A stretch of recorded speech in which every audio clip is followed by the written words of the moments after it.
Hello, welcome to this week's Wild Spirits News. My name is Sibylla and today I'll tell you you're not a realist. And I'll explain negativity bias. A lot of people I talk to about positive thinking and negative thinking tell me that they have kind of equal, they think both positive and negative thoughts. They tell me, I'm a realist.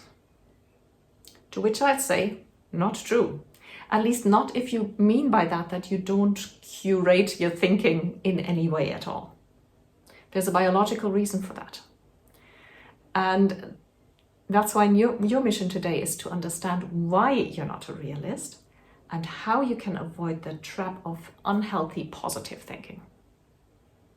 Task number one is why you're not a realist.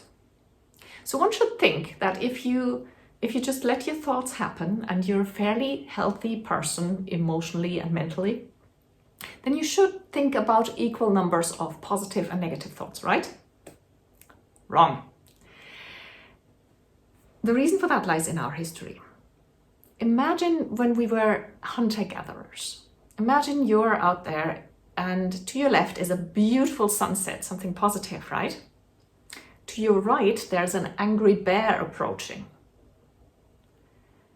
If you are going to focus on the positive and look at that sunset, you're going to die very quickly.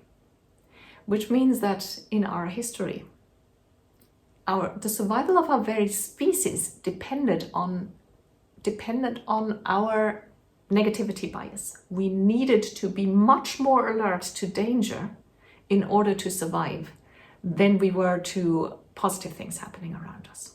And this negativity bias that helped us survive when we were still in actual danger every single day has survived to this day, which is why, if you want to be realistic now, if you want to think both positive and negative thoughts, these days, in order to achieve that, you need to actually focus on the positive in order to shift that negativity bias towards balance. Task number two is called why positive thinking can be unhealthy. Now, the insights from what I just explained in task number one have led to an unhealthy and even dangerous trend in positive thinking. There's a lot of gurus out there that will tell you that you should only think, you should at least strive to be positive all the time. This has led to people feeling like failures for experiencing completely normal human emotions, just such as sadness, anger, grief, frustration. Studies have shown that this kind of forcing yourself to think positive, this papering over anything that you deem negative, is extremely detrimental for your mental health. It's actually dangerous. And just quite apart from that, I mean, think about it. You're a human being. Why shouldn't you experience 100% the entire rainbow, the entire range of human emotions? So be very careful not to go into that trap and to feel like a failure as soon as you feel sad or angry. Task number three is what positive thinking truly means. If you put together the insights from tasks 1 and 2, it becomes clear that you need a healthy way of balancing out the evolutionary negativity bias and come to a more positive way of thinking. And besides that, we all prefer feeling happy to feeling angry and sad, right? So that's a nice thing to do anyway. But it needs to be healthy and it needs to be without denying or feeling bad for feeling bad and without denying all these other emotions. And here's how you do that. The first step is to make space in your life for your emotions. In our lives, we're supposed to be reasonable and rational all the time. Forget that. You also have emotions. Your emotions should be taken seriously. They are a very true compass of what is going on in your life. So practice allowing your emotions, acknowledging them without judging, without saying, oh, I'm feeling bad now because I'm sad. Just acknowledge, oh, I'm feeling sad. Oh, I'm feeling happy. Oh, I'm feeling this or that or the other. That's the first step. And the second step is, instead of judging, think of it in terms of where is this pointing me, this emotion, this sadness? Is there some reason for it? Sometimes there's a concrete reason and that's fine. Sometimes sadness or a general feel of unease or not being comfortable points to something that you need to heal in your life.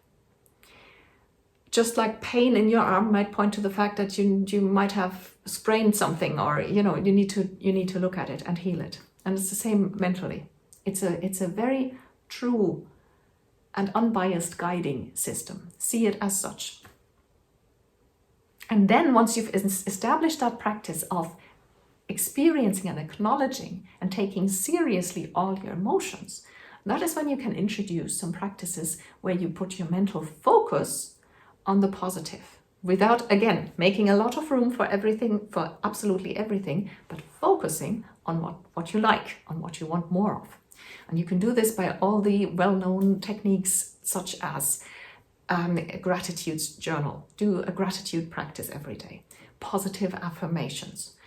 Focusing on and prioritizing in your life joy and passion. This is what I do. This is one of the reasons why I do what I do, right?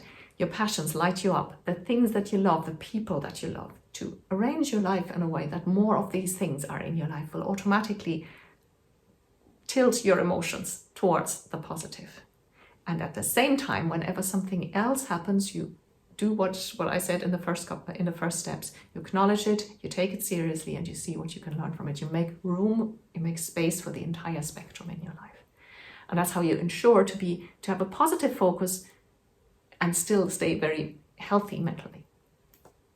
Brings me to task number 4, which is let me know. Hit the reply button on the email that you got the link to this video with and tell me what you take away from this video. Do you practice positive thinking? Have you come across a lot of people who just preach positivity and that anything negative is bad? What are your experiences? What are your thoughts?